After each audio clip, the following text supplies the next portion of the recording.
Welcome to this edition of the Astrological Weather Report. My name is Daniel Fiverson.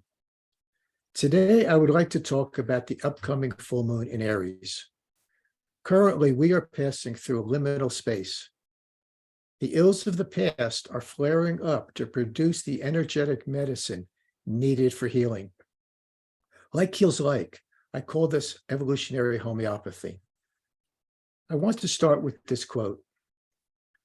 Do not try to save the whole world or do anything grandiose.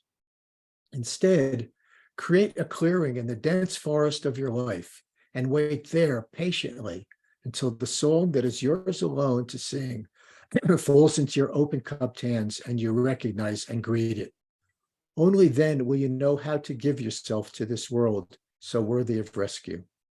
It's Martha Postlewaite, psychologist and spiritual director. Depending on where you live, a full moon occurs on October 9th or 10th at 17 degrees of Aries. Aries is the primary cardinal sign of the fire element. It is the first sign of the zodiac. Aries is the ignition point. It is about being born and reborn. It is the sound of the starting gun. We're often running headlong to where we know not. The ruler of the sign of Aries is Mars. Mars is in Gemini at this lunation, below the horizon at the chart's nadir. Mars is slowing down, ready to retrograde on October 20th, right between the upcoming eclipses. The fire element is about self-actualization. As the first sign of the fire triad, Aries is the initiation point of the self-actualization process. Involution has occurred. A soul has taken human form to learn about itself through direct emotional experience. The goal is self-realization. Just as a seed contains a potential oak tree, our birth point holds the template for everything that is to follow. Jupiter is rising in Aries at this full moon, transiting the sign ruled by Mars. Jupiter enlarges whatever it contacts. In Aries, Jupiter enhances the self-actualization process. Personal growth and evolvement are accelerated. This is the last lunation before the eclipses that occur over the next few weeks. The next new moon will be a Scorpio solar eclipse. The next full moon will be a Taurus total lunar eclipse. Watch this channel for my complete forecasts of both events at the end of this month. At this current full moon, there's a predominance of planets clustered across the eastern horizon, including the fully illuminated moon. The only planets to the west are the Sun and Venus, directly opposing the moon, Mercury, the dwarf planet Ceres, and asteroid Hygeia.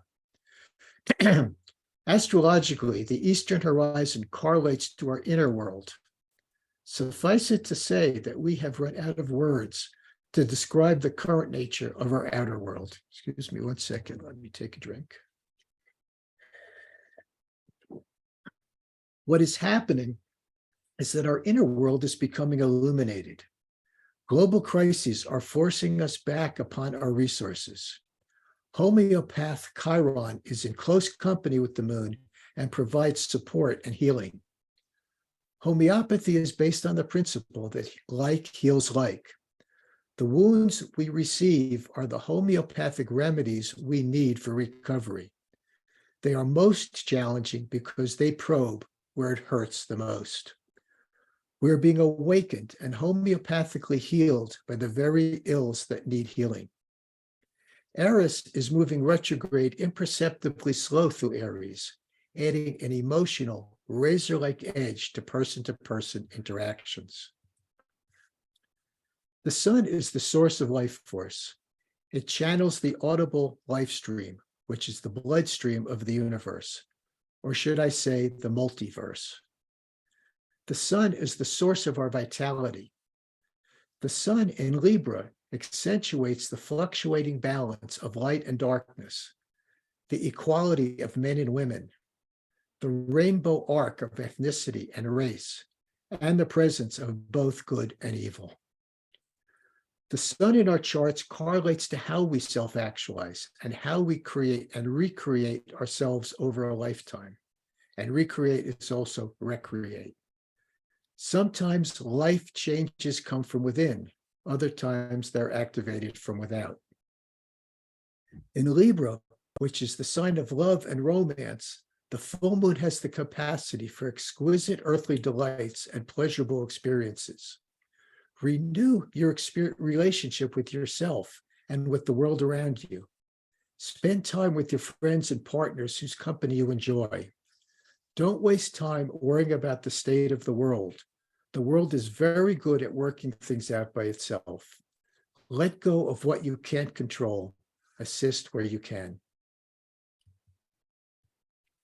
Personal planets Venus in Libra and Mercury in Virgo are both in their native signs and anchor the western horizon. The sun and moon align with Venus.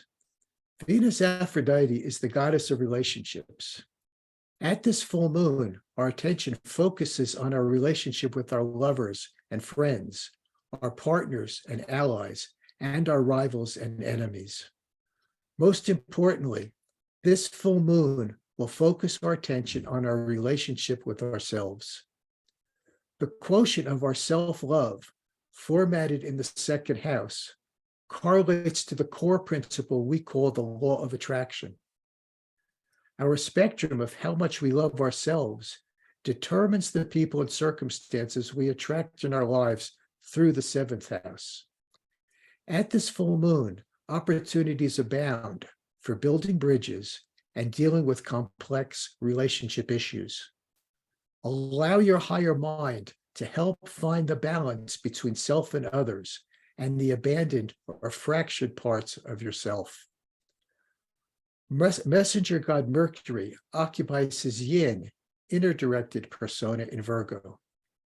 Critical thinking is anchored and well developed in the late degrees of this discriminating and analytically oriented archetype.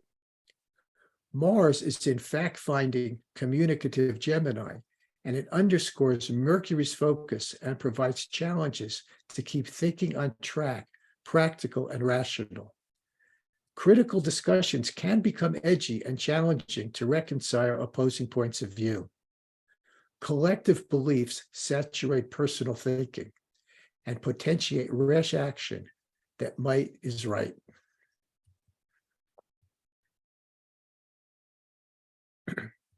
Jupiter, Saturn, Uranus, Neptune, Hygeia, Astrea, Vesta, and dwarf planet Eris are all retrograde. Hygeia supports proactive health care, including mental, emotional, spiritual, and physical health. Astrea demands justice. Vesta catalyzes sacred authenticity. Eris confronts injustice. A retrograde condition is a geocentric optical illusion. We know that planets don't move backward through the sky, but from our vantage point on Earth, it looks that way. We are currently moving through a global healing crisis. It is time to revisit and renew unresolved issues and circumstances. We can go inward, look back, and review what has come to pass. The retrograde condition of the outer planets provides pathways for awareness of self through the mirror of relationship. Justice seeks to come to terms with injustice to find a new balance point. By its nature, everything settles to its lowest center of gravity. Some issues take longer to precipitate out, but in the end, the rain comes. The outer planets retrograde once a year.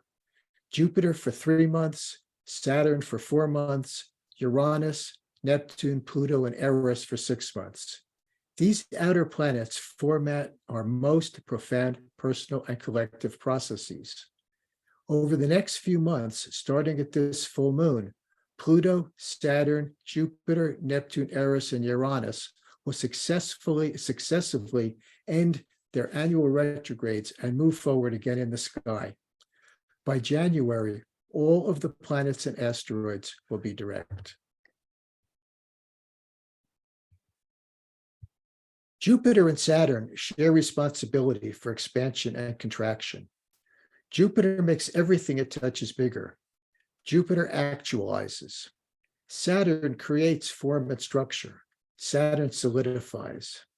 Neptune dissolves the known boundaries of our awareness. Neptune visualizes. Pluto is a transformational passage. Pluto metamorphoses.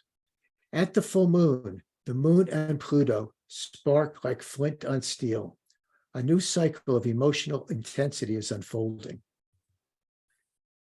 At this full moon, Pluto is stationed direct. Pluto has been retrograde since April. It's stationed only 24 hours before the full moon. Now it has slowed down and is at a standstill. An increased focus drills down on a single zodiacal point for an extended time as Pluto prepares to inch forward again slowly. Retrograde does not imply diminishing. Forward movement is decreased, but as a result, the slower action intensifies the frequency. Pluto is the engine that perpetually is driving evolution forward. We should expect that subconscious issues and circumstances churning below the surface will begin to emerge and seek resolution, one way or another. Pluto will not exit its shadow until the end of January 2023. Over the next few months, the planet of evolutionary growth will speed up and make its first entrance into Aquarius by March of next year. Saturn and Uranus have created friction with each other since the beginning of this year. They have been moving out of their 90-degree collision course since last summer, but moved closer again just recently in September, coming again within 1 degree of a square aspect or 90-degree angle. Now they will continue to drift apart as they both move forward. As Saturn picks up speed, they will be out of orb by the end of this year. The evidence of this Saturn-Uranus interaction is the collision between disenfranchised, self-exiled individuals and the greater collective. The rise and fall of Donald Trump and the January 6th Capitol riot are prime examples. Do not expect these disruptions of normalcy to cease now that this year-long transit has ended. Uranus rattles the cage of the lunar north node, the point in space that spawns the future. The long-term effects of these current historical events are still unfolding and will continue to dominate world events for years. Pallas Athena brings her compassionate wisdom to where there is need for reconciliation. Mythologically, she gave humanity olive trees whose branches are the symbol of peace. She also showed humanity how to harness and tame wild horses, allowing humanity to work more efficiently. We can also make peace with ourselves and others and harness what is wild at this full moon. There is still much pressure on the lunar nodes for Mercury, Venus, Chiron, Saturn, Uranus, and asteroid Vesta. Facilitating support is provided by Neptune, asteroids Pallas Athena, Juno, and Astrea. The past keeps reaching out to hold captive the present and the future. We struggle to sort out what is essential from what is superfluous. How we consider the past and imagine the future must undergo critical changes. Answers and suggestions are coming from our higher minds for a new game plan in the future, but are we listening? As we observe the world around us, we realize that a behavioral chasm has opened between those becoming more aware of the world around them and those choosing to hunker down in who they are and what they already think and believe. As this Libra new moon occurs, the world trembles in the face of looming nuclear cataclysm. I feel that I would be remiss if I did not reference what is going on globally. At this lunation, I am admittedly apprehensive about escalating global war drums. Mars is the god of war. With Jupiter in Aries, this full moon could unleash impulsive, self-aggrandizing events. Could unleash impulsive, self-aggrandizing events. Self-interest is loose in the world. Pluto's change of direction threatens to alter the balance of power. Pluto correlates to all things nuclear. Nuclear memes are swirling in the zeitgeist. Vladimir Putin is threatening the use of tactical nuclear weapons. China and North Korea set missiles over Japan and practice war games against Taiwan. The newest U.S. nuclear-powered carrier group joins aircraft and ships from 7 NATO nations for exercises in the South China Sea. Thoughts become words, words become actions.